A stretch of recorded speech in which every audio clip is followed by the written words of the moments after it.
So I have probably stolen, without realising it, your own job title of impresario, rather unfairly. The reason I did this was that occasionally people started writing about me online as a behavioural economist, and I realised that among academic behavioural economists, this would drive them practically apoplectic to have someone with no qualifications in the field. I'm a classicist by background in any case. Being described as a behavioural economist would drive them practically deranged. So my point was that it's not my job to be a behavioural economist. My job is to actually popularise behavioural economics. And the interesting thing to me, as someone who has a brother, thank you very much, as someone who has a brother who's an academic, is that academics, however brilliant, are the worst marketers in the world. And there's a reason for this, which is they, of course, possibly rightly, despise the idea of marketing. Their idea is there is a pure truth, and people should appreciate it, and the way in which you present that truth should be irrelevant to its acceptance. My contention would be that, if only to a so, that actually there are ideas which, depending on how you present them, it's rather like Wazon cards. I don't know if you're familiar with that wonderful experiment. Depending on how you present them, are either easily accepted and understood, or are either incomprehensible or repellent. And the reaction to those ideas will entirely depend on how they are framed and presented, and have nothing to do with the objective truth underlying the findings. So my personal view is, much as it may seem repellent to them, academics actually need impresarios, need marketers, and need popularizers. And I suppose this fascinates me in a way, because I mean, there are a few people who've acknowledged this. I mean, I was always taken with the Richard Feynman thing, where he said, when you come up with some true thing, you can often find the same truth that's expressible in 3 or 4 different ways. And what those 4 different expressions say is identical in objective reality. However, the kind of ideas and implications and applications that arise, depending on how you express the truth, those ideas are then completely different. That expressing the same thing in 4 different ways, is in one sense completely worthless as an activity. On the other hand, in terms of generating further ideas based on those insights, the kind of things that will be generated will be dependent on how those things are presented. And so I think there isn't a really important thing. The reason I happily describe myself as a behavioural science impresario is I think that the recent insights from actually 6 or 7 interrelated fields of social science are extraordinarily important, both in terms of business activity, but more important still, public policy. And if those things aren't widely known, appreciated and understood, and if people aren't allowed to grasp them in the right way, then they will be cruelly overlooked. Because I think I said elsewhere on Edge that actually, in the social sciences, the good ideas aren't always influential, and the influential ideas aren't always good. And to have some very, very important ideas from Kahneman, for instance, I think it was so Jonathan Haidt from evolutionary psychology, and to have those overlooked or effectively rejected by practical people in positions of power or influence would be really tragic. The problem I think in terms of understanding human behaviour, and I go even further in understanding economics.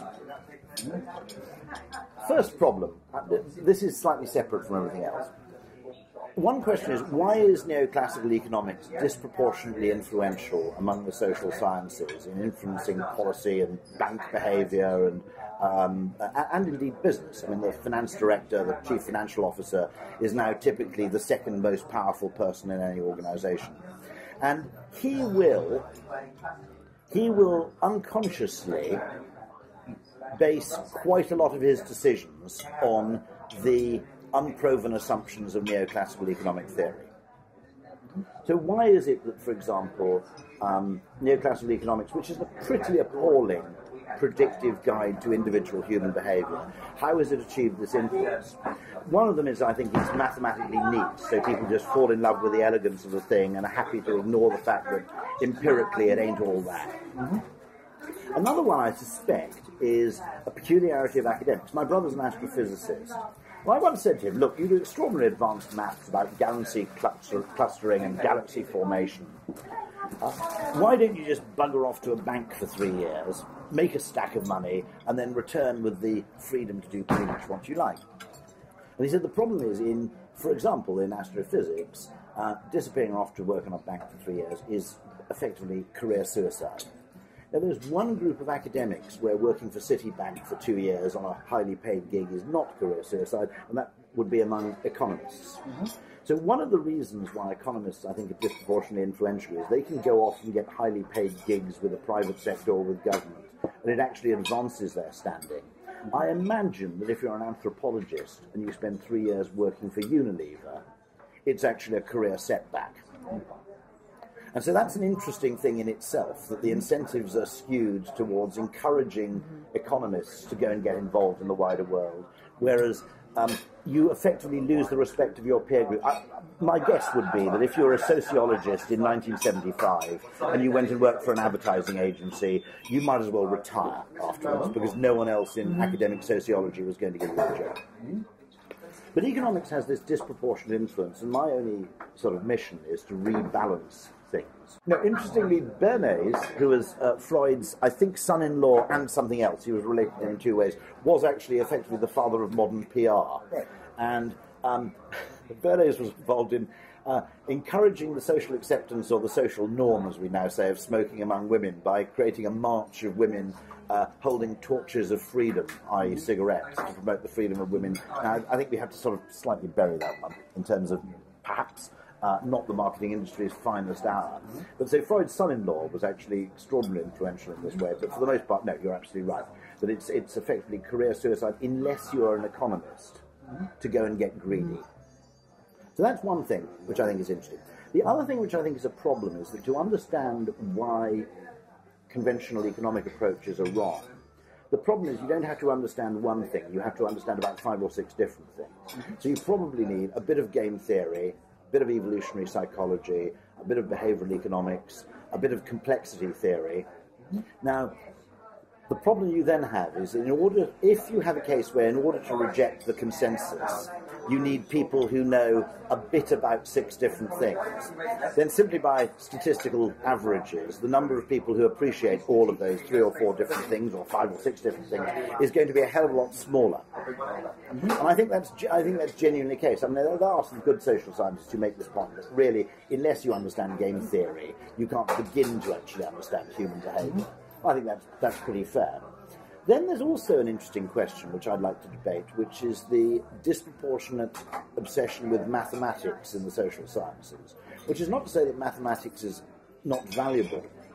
It's simply to say that if you create disciplines where you aren't considered a science unless you use maths, unless you can actually create models behind what you're attempting to describe, that strikes me as an extraordinary bias. First of all, the development and progress in mathematics is not optimal. If you look at it, the Greeks were extraordinarily good at geometry. Why? Because they had 2 obsessive preoccupations. Astronomy in order to predict weather or seasons so that you could plant crops, and also calculating boundaries in how land was allocated. If you look at the history of maths, certain things like an understanding of basic statistics and probability was extraordinarily late to emerge in mathematics. I think someone told me that in the 17th century, people would assume that if you threw a die 6 times, each of the 6 numbers should come up once. And they were that shit. And that was how bad it was. Game theory only really kicked off after the Second World War. Okay? Largely because I think people like von Neumann said you can't attempt to describe behaviour in the maths that we've developed to model the motion of planets. This is just nonsense. So you then have an interesting case where the BBC's recently run a series of podcasts, one of them being about Hyman Minsky, a kind of dissident economist, who did a pretty good job of predicting economic bubbles and crashes. And they asked the question in that podcast, why was it that Minsky was so lacking in influence as an economist? And they said he didn't really do much maths. The Austrians, of course, are also fairly good at this, have a natural aversion to maths because they claim you can't mathematically model human behaviour. But if that is true, there are 2 problems there, one of which is the maths is an obstacle to good thinking, because it's actually constraining we have a perfectly good thing which is called words and grammar, which can describe very complex concepts. I mean, regret, for example. You can't mathematically model it, but it patently affects human behaviour. The fear of regret is patently fairly influential in affecting how people behave. And I would argue that, from my advertising perspective, one of the reasons people pay a premium for brands isn't because they're objectively better, it's because they're less likely to be terrible. So, whatever you think about McDonald's, I'm sure that I'm talking to an academic audience here who will despise McDonald's, okay? But it's really, really good at not being bad.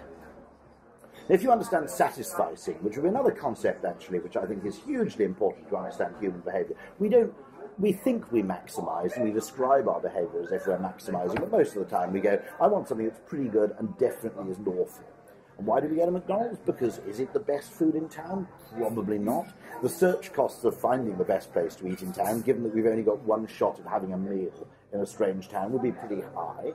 But also, when you go into McDonald's, you know you're not going to be ripped off. You're almost certainly not going to be ill. I've never been ill. I've been ill at Michelin-starred restaurants quite a lot. And so, once you understand a perfectly sensible evolutionary instinct to satisfy, then actually human behavior, the preference for brands is really, I will pay a premium as a form of insurance for the reduced likelihood that this product is appalling. If you make mathematical expression the barrier to entry to any kind of theory, you are undoubtedly limiting yourself. And it always struck me that when I first discovered conventional economics, which was a weird period where I was ill for about 5 days and ended up reading books on economics, I had this strange sort of mixed feeling, which was that, first of all, this is incredibly beguiling and seductive and elegant, and the very elegance of the theory can't help but be captivating. It also has a rather good vocabulary, which I still use, to the annoyance of people around me, which is, we could do that, but I think it has diminishing marginal utility. It's quite a useful thing.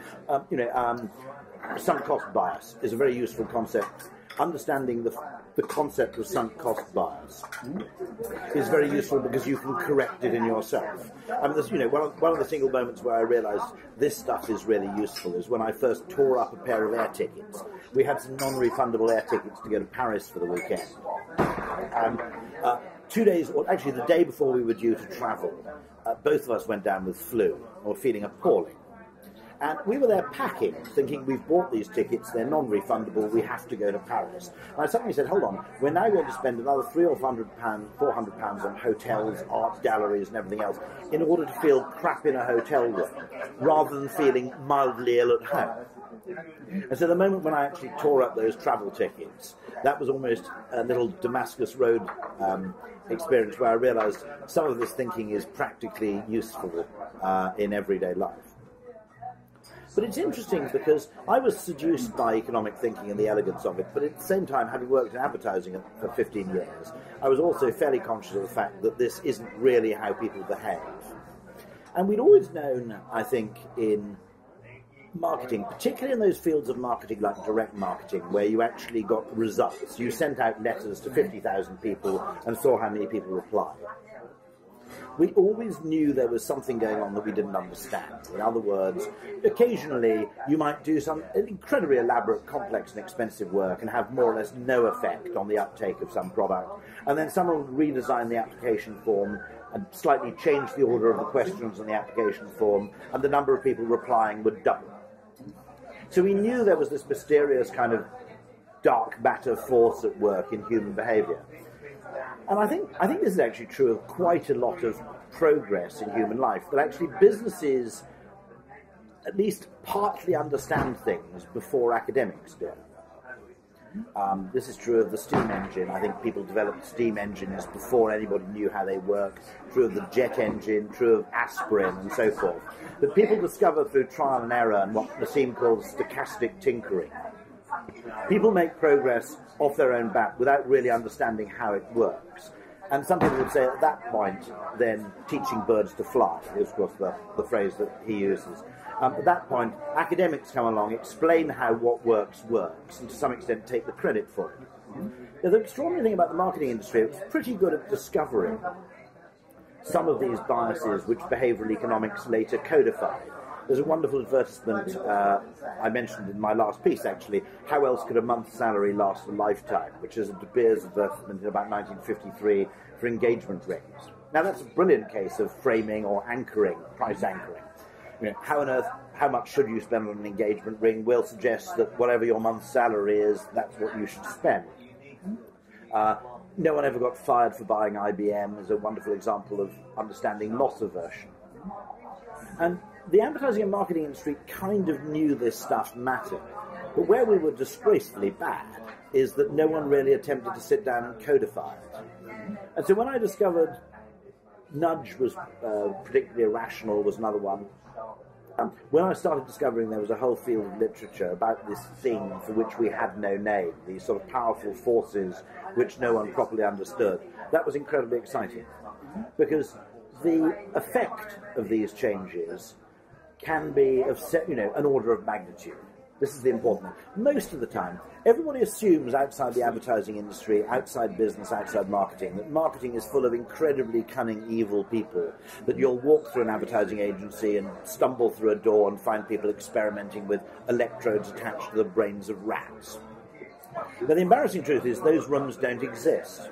Most of the progress that's made in business is made through a kind of trial and error, that you accidentally stumble on something that's successful. And of course the way business works quite well is that things that are unsuccessful get killed off fairly quickly, and things which are accidentally successful get invested in. Very crude feedback system, but it kind of works, and that, broadly speaking, capitalism doesn't work because it's efficient. Actually, that's a complete myth. Anybody who's worked in any kind of capitalist enterprise for any length of time will know that it's not even remotely efficient. There are spectacular inefficiencies all over the place. That's a fantasy of neoclassical economists, that markets work because they're efficient. Markets actually work because they're adaptive and they're responsive to new information. That, bad things get killed, good things get promoted. But most of the time what they find in business is no one has the faintest idea of why the things that work actually work. And so what's very useful here is that finally a group of academics with money and time and high intelligence were finally sitting down to codify and make sense of things which we'd been aware of for years, but which we'd never attempted, to our shame, we'd never attempted to actually try and systematize.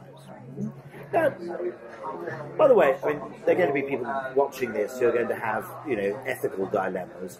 And I think, by the way, the truth of the matter is there are ethical dilemmas, because you can patently lead people to do things they subsequently regret. On the other hand, at its very simplest, nudging is painting white lines in the middle of the road, painting a pattern in a car park so that people actually all park in a way which allows more cars to fit into a given space. As an absolutely purist libertarian, I could get really angry and say I hate car parking lines because they interfere with my right to park at the diagonal. But I think you'd have to be a fairly deranged libertarian purist to take that view, to protest against the lines in car parks.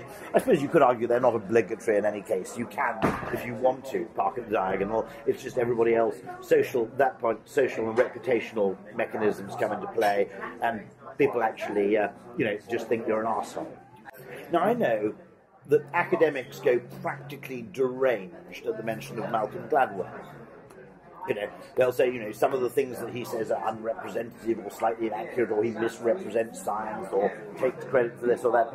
My view is much more benign, which is, look, if 100,000 business people read his books and wake up the next day being slightly more open-minded or slightly happier to work with the counterintuitive than they were the day before, then that book's a victory. And I'm not actually that bothered.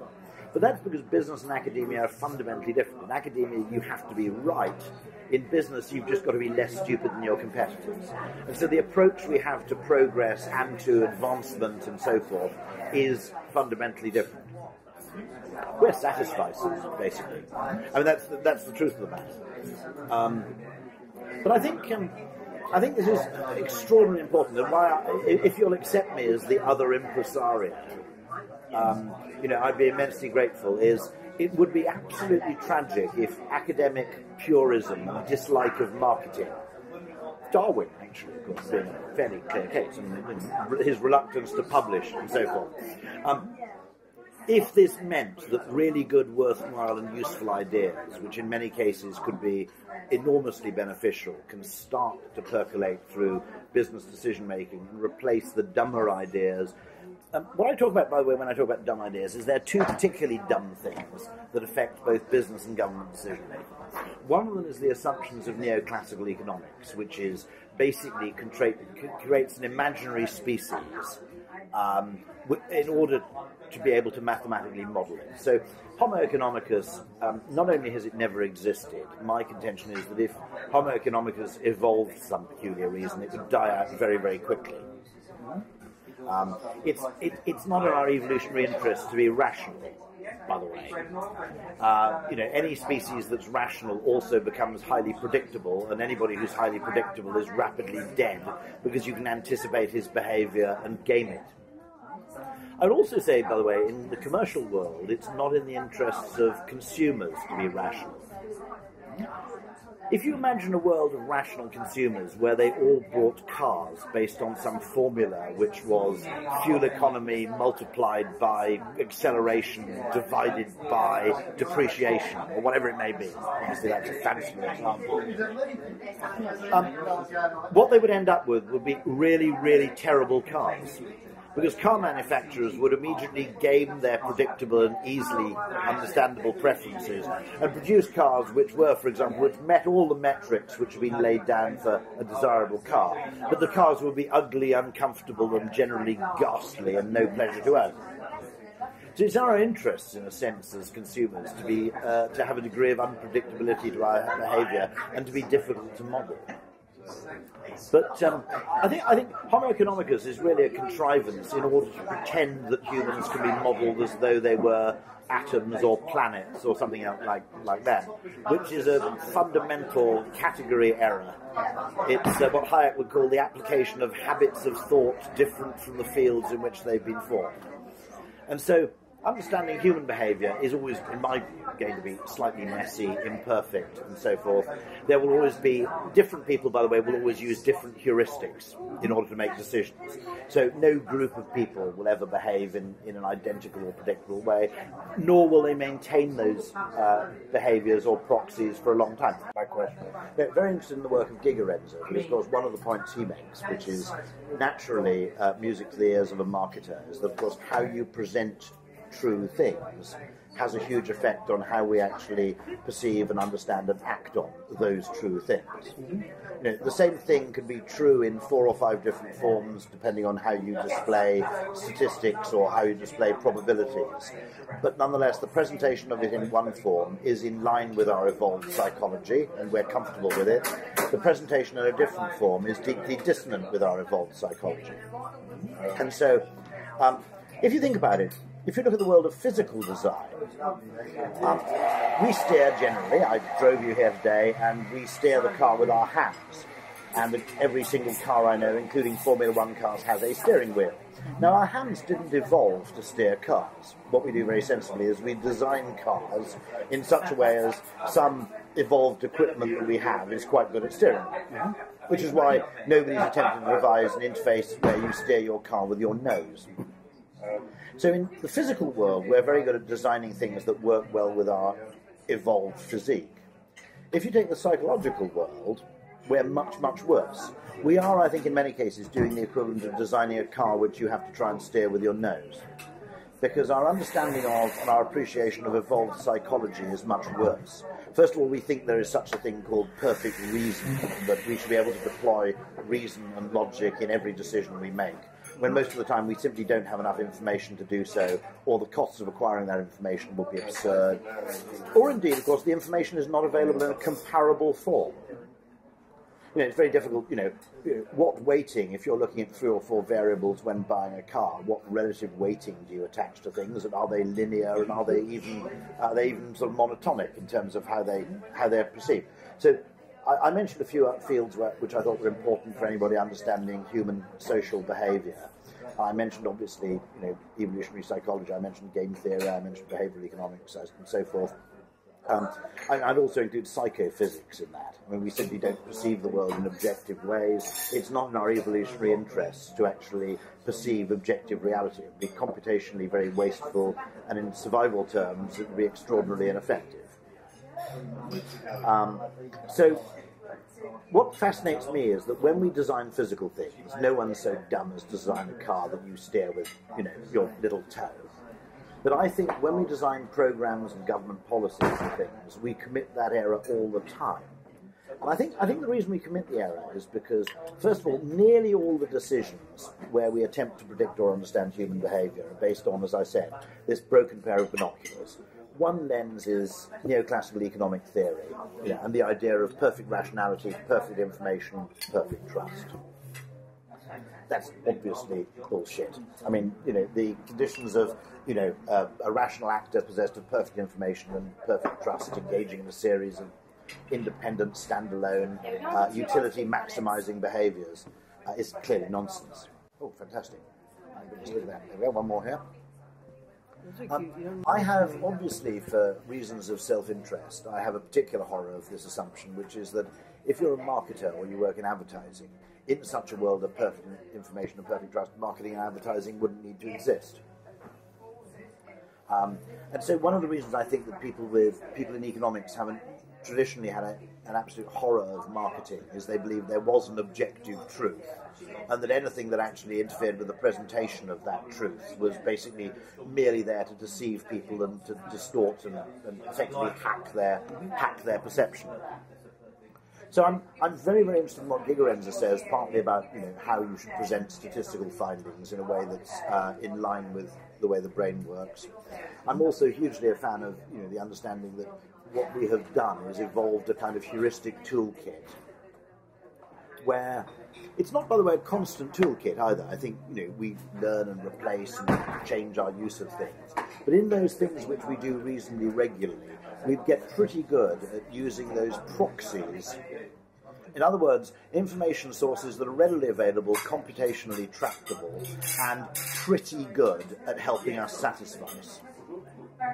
So, brand preference, by the way, if you want me to explain as an advertising person brand preference, I'm not the first person to say this.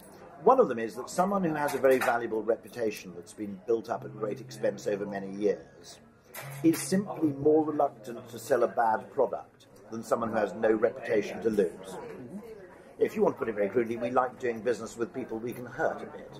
And if someone has a valuable but fragile reputation, we feel more comfortable buying from them than we feel buying from someone who's effectively anonymous. So our preference for brands, if you look at sort of reputational game theory, if such a field exists, there's nothing particularly irrational or foolish, and it's a basic proxy. I want to buy something, I'm happy to pay a little bit more for a feeling of reassurance and the unlikeliness of the product being a disaster or a rip-off, so I will buy from someone who is well known.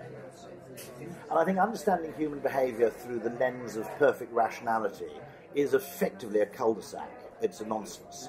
We don't have the computational power, we simply don't have the information. The information isn't available in forms in which you can actually make reasonable trade-offs.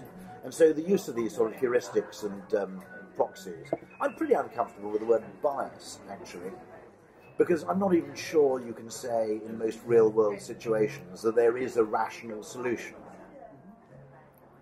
I'm not. If you think about it, the world of maths teaching, bias is stuff. The idea.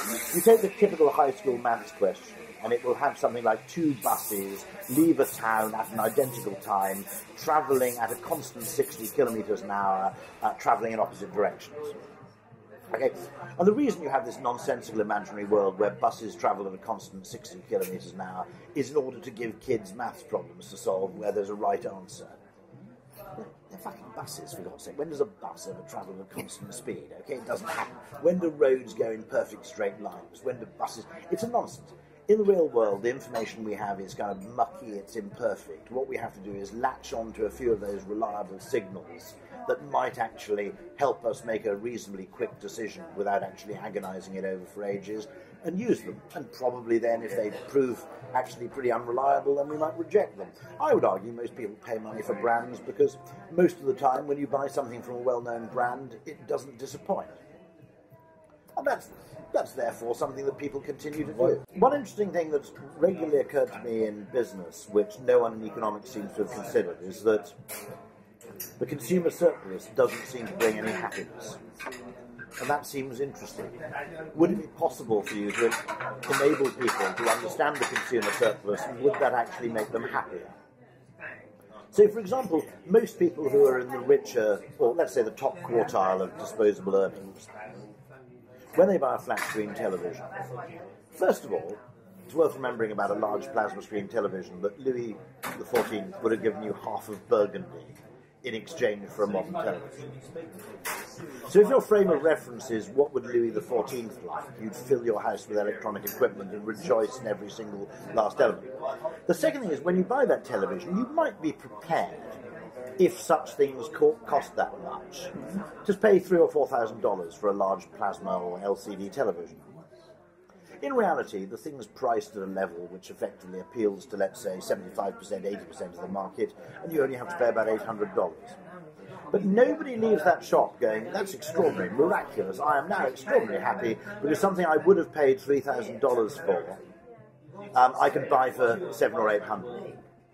They've walked out from there with a net gain of $2,300, and yet it seems to generate no happiness at all. We simply think of things being worth what we pay for them. Now, if you solve that problem, you can synthesize an extraordinary amount of human joy, admittedly mostly in the wealthier 50% of the populace. But you could synthesize quite a lot of happiness and contentment. So there is an interesting question, which is, people instinctively seem to think that framing is a dishonest activity. On the other hand, very interesting finding fairly recently that Germans who go from being unemployed to being retired enjoy a very significant gain in happiness, even though their material and state doesn't change at all. Simply by rebranding themselves retired rather than unemployed, they enjoy a gain in happiness which is equivalent to, I think, the gain in happiness enjoyed by newlyweds. Mm-hmm. Now, that has to be important, doesn't it? So if you believe, as economists seem to do, that happiness can only depend on kind of objective and financial conditions, you are going woefully wrong. There's a second thing. Now, Jonathan Haidt's working on a book on this subject, which is the peculiar relationship which we have with capitalism and business. Which is that because we're overly preoccupied with intent rather than outcome, we don't really like businesses very much, because any good work they actually do is drowned out by the fact that their work is motivated by obvious self-interest, much as they may try to disguise it with, various activities in sort of corporate reputation space. Nonetheless, we see our retailers and so forth as being self-interested, and therefore we find it very difficult to actually admire or like them. Whereas equally, ostensibly philanthropic or altruistic entities, which may achieve little or nothing in the way of human progress or happiness, we have a disproportionate affection for. So if someone could find a way of actually solving that problem, so that people had slightly more appreciation of activities which, although self-interested, seem to result in fairly positive benefits for large numbers of people, that would be also a fairly interesting thing. I went to speak to the Cambridge University Behavioural Economics Society. I was intrigued to see. I was expecting, to be honest, a room with about 12 people in it, sitting in a U-shape around a table. And much to my surprise, there were about 170 people there. What was also interesting is that I asked the 170 people, how many of you are studying economics? And only 3 hands went up. So economists, i.e. purist economists, still don't seem to be very interested in the fact that actually, arguably one should base one's theory on rational observed behaviour rather than some elegant theory. However, there were about 25 to 30 people there from the business school.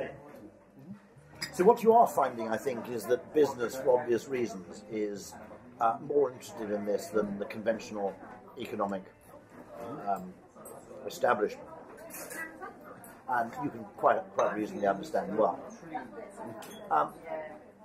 The most important thing is actually if behavioural economists, psychologists and other social scientists can create a structure where they can go and work in business for a few years and take what they've learned into business before returning to academia without destroying their careers, it will also enable these perfectly worthwhile social sciences to have a wider influence. At the moment, economists, as I've said, can do that. They can go and work with a large merchant bank, an investment bank for 3 years, and then float back into academia with their reputations enhanced. In every other field of social science, it's kind of career-destroying to work for a private organisation. So one of my appeals is, hey, social scientists, greed up a bit and come and work in business or in government for some of your careers. I was a classicist at Cambridge, and I read classics. I joined as a graduate trainee, what was then Ogilvy and Maber Direct. And because it was the direct marketing division of Ogilvy, where we actually did advertising that had either coupons or reply cards, what you did was measurable. There was a feedback loop. And pretty quickly and early on, I realised that there was something going on there that nobody understood. That thing for which we have no name. That very small changes in the design of things would suddenly have immense effects in the number of people who replied, or the nature of the response, or people's readiness to pay. Almost kind of butterfly effects. And I was always fascinated by this, but there was no name for it, and nobody in business was interested in kind of quantifying it, or cataloguing it, or really investigating it in any kind of systematic way. And so I basically went quiet on it. I then spent quite a few years being very interested in internet marketing, because my brother being an academic, I'd first used the internet in 1987. So I had quite a lot of advanced learning about how digital marketing worked. And so everything proceeded pretty much normally until about 2007, when I discovered Nudge and discovered a whole corpus of books on behavioural science.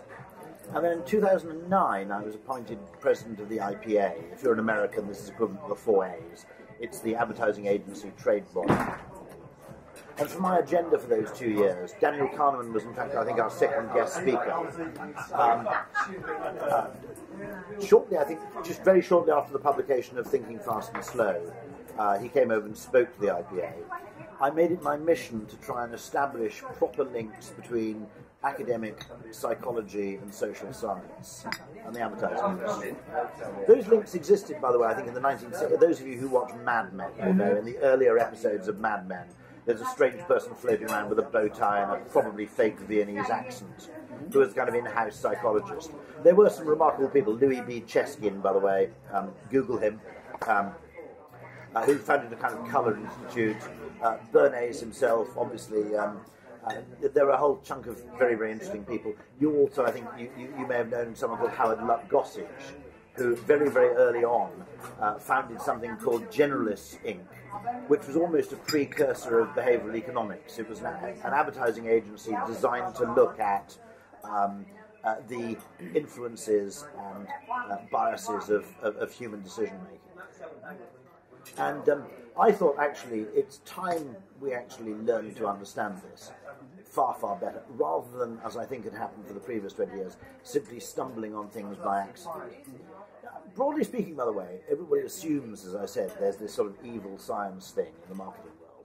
Marketing world, by the way, you're guilty there of base rate neglect. The advertising world is much more left-wing than you'd expect. Everybody assumes it's kind of full of Don Draper, bizarre individualists. In fact, politically, I'd say the advertising industry is about representative of the population at large. Probably representative in no other way, but it is politically representative. Just in case you think this is a kind of Dr. Evil plan I have. I said, actually, the symbiosis here between what we discover in the real world and the academic work in properly codifying it and actually developing some sort of rigorous science around it, rather than simply pursuing lucky accidents in a kind of slapdash and opportunistic fashion. That struck me as having the potential for real progress. But most important of all, even if you are an extreme leftist and you regard me as a horrendous conservative, we are united in one thing, which is that the influence that neoclassical economic thinking has on decision-making in business, and in particular in policy making, is woefully disproportionate. Given that it's not really empirically based, the number of assumptions and axioms of neoclassical economics which have been allowed to pervade the business world in particular. It's not that the people there have... by the way, I'm not criticising really good economists here. What I'm criticising is the kind of people who've done Econ 101 as part of some business school course, have placed a great mental tick box next to that part of their, next to that mental model, and then effectively rely on it without even consciously being aware of the influence it's had over their own thinking. Then there's another issue which is very, very important, which is the advertising industry and government make very, very heavy use, as well as of neoclassical economics. They make extremely heavy use of market research. Now, anybody I talk to who's serious in academic psychology is deeply skeptical of self-reported anything. That we are, first of all, there are large parts of our brain and our decision-making apparatus that are opaque to introspection, I think the phrase goes. We also have an extraordinarily dangerous tendency to post-rationalise, that when we don't know why we've done something, we, deceiving even ourselves. Timothy D. Wilson's written a book called Strangers to Ourselves, which is pretty much unimprovable as a book title on this subject. We actually think we're much more rational than we are. I can't remember whether it was me or Jonathan Haidt or both of us who said that the rider on the elephant, the System 2 conscious brain, thinks it's the Oval Office when in reality it's mostly the press office. So my contention is that the understanding that research may be wrong and that classical economic assumptions may be wrong, what we actually need is a third eye. Because if we're relying on these two distorting lenses to model and understand human behaviour, we could make some really, really terrible mistakes. I'll explain one in a moment, but let's park that for a second. And that if we created this third eye, which understood those parts of human behaviour which we ourselves don't understand very well. That's not to say they're unintelligent or irrational, by the way. I think in many cases, I think they're ecologically rational, to use Gigerenz's phrase, they're meta-rational. They're highly intelligent and sophisticated. They're just not consciously rational in the sense we usually mean by those high school maths tests where two buses leave travelling in opposite directions and there is one right answer. In the real world, most of the time, particularly where we can never have perfect information, there probably isn't even a right answer to anything. There are simply answers that are better and answers that are worse. And in many cases, the most important thing we can do is make a good decision quickly rather than the perfect decision slowly. So if you can create this third eye, and this is why I've created Ogilvy Change, which is part of Ogilvy, which simply looks at behavioural science and what it can tell us about people that people themselves can't tell us, and which economics is wrong about, then we can improve things very well. Let me give you a business example first and foremost. The single best thing the London Underground did in terms of improving passenger satisfaction per pound spent wasn't faster, more frequent, later running trains. It was putting dot metric display boards on the platform to tell you how long you're going to have to wait for your next train. There's something about the human brain, for whatever reason, where we hate uncertainty. Now, that's an interesting case, because if you research how can you improve the Underground, most people would have said, I want faster trains, I want more frequent trains. They would not have said, I want less uncertainty. You use a thing called Uber, I think, don't you? Now, Uber, in absolutely objective terms, Halo is a British equivalent, taxi booking app. It's not that revolutionary. You've always been able to book a cab by phone. You could pick up the phone and book a taxi. Big effing deal. Okay. What Uber makes different is that when you phone for a taxi, in between that phone call and the taxi arriving, you enter the twilight zone of uncertainty. Where is he? Why isn't he here yet? They said 5 minutes. I can't see him. Maybe he's outside. Should we go outside and have a look? What if he's left? With Uber, you watch the cab approach in real time on your map, and you go, oh, look, he's stuck at those traffic lights. I'll make myself a cup of tea while I'm waiting. And you are both happier, you make better use of the time, but you're also vastly less stressed in that period. Now, simply knowing that is really, really important. We don't like uncertainty. Okay. Now, nobody in market research goes on about this much. I don't like long periods of uncertainty. Economics wouldn't understand this at all. It would be entirely clueless about the effects of uncertainty, just as it's clueless about the effects of regret or fear of regret. But let's take this a step further, okay? If we know this, and we also know that men are disproportionately reluctant to undergo certain kinds of medical testing, okay, I can guarantee that quite sensibly and under the influence of good behavioural science, quite a lot of people have said, well, one way to get men to actually get tested for cancer more regularly is to make it easier and to use lots of nudges where you book appointments, you confirm appointments by text message and all that stuff. Absolutely true. And I commend that work, by the way. But there's another thing you can do, which is interesting, which is no one's tried this, which is to say, if you have this test, we will give you the results in 24 hours. Because nobody's thought that's relevant. Nobody thought the delay between having the test and getting the result is relevant to the human propensity to have that test. I would contend that what we're starting to learn is, now, credit card companies discovered this by accident. This is why I'm saying that become a capitalist anthropologist. Look at the behaviour of consumers in small, trivial, money-grubbing ways. You know, why do we prefer stripy toothpaste? When you think about it, once you put the toothpaste in your mouth, you mix it all up. Everyone, you know, why does it need to be stripy? The strange thing on the web is there are hundreds of articles saying how do they make the stripes in toothpaste, but there's no article saying why. Completely pointless. All those materials, the red and the blue and the white, get mixed up in your mouth. Why do you do it? Something about the human brain just thinks if they're three different colours, I find it easier to believe that that toothpaste is doing three different things. You know, what is it? Banish plaque, freshens breath, you know, eliminates cavities. Because they're three colours, I find it easier to believe that this thing is doing three totally different things. Use, as a greedy anthropologist, use these funny behaviours that are clearly part of our brain mechanism to solve bigger problems. In the case of this, you know, medical testing, the credit card people have discovered, they often said in the credit card ad, apply now and you can get your approval within 12 hours. They clearly found, through testing or accident or experimentation or whatever, that actually this made a difference to people's propensity to respond. If you were simply using market research or simply using neoclassical economic assumptions, neither of those two things would tell you that time spent in a state of uncertainty might be an important factor. And then you can ask really interesting questions. What happens if the true reason for this problem isn't what people tell us it is? So, when you flew over from JFK to London, you probably find it irritating going through airport security. People do. Okay? People just get really annoyed taking their laptop out of their bag, removing their shoes, etc. And I asked the question one day, I said, why do people get irritated? First of all, it's there to keep them safe. But secondly, I said, it's not Guantanamo Bay. They're not being waterboarded or anything. All right, you just take your shoes off, remove a laptop. Now, I think the reasons people give for saying they're irritated are actually post-rationalizations of what's making them uncomfortable. The thing about if you take the rider on the elephant, which is Jonathan Haidt's model, the thing about the elephant is it gets disgruntled by things, but it can't really talk. In many cases, the rider is doing all the bullshitting about why I'm upset by this process, and the elephant, which is actually the thing that's upset, can't really talk. It can just kind of trumpet a bit or stamp its feet.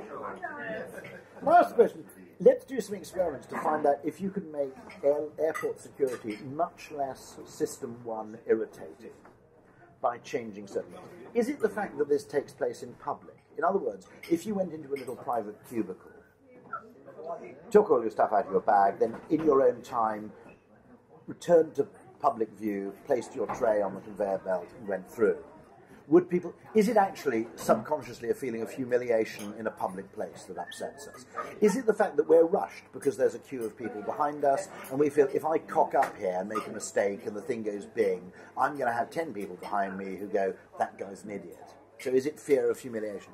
What's certainly true is if ever you go through a security lane by chance when there's nobody behind you, it's about 70% less stressful than if you have to do it at the head of a queue.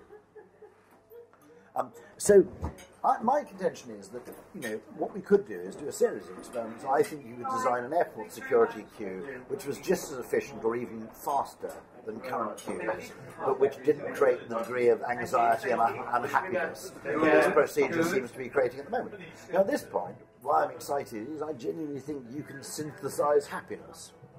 You know, better choice architecture, better information, better structure of choices, less choices that are completely path-dependent and irreversible. I think you can improve things. I'll give you one more example just to prove that this isn't just some flash-in-the-pan nonsense. I've already talked about this at TED, which was don't give people 24 white pills. If you want them to finish their antibiotics, don't give them 24 white pills. Give them 18 white pills and 6 blue ones and say, when you finish the white pills, take the blue ones. The pills can frankly be identical, okay?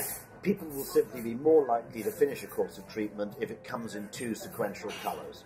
Fact, okay? That's why that's the mental equivalent of cars having steering wheels, not nose steering. It's just the way our brains work. Whether it's rational or not isn't relevant.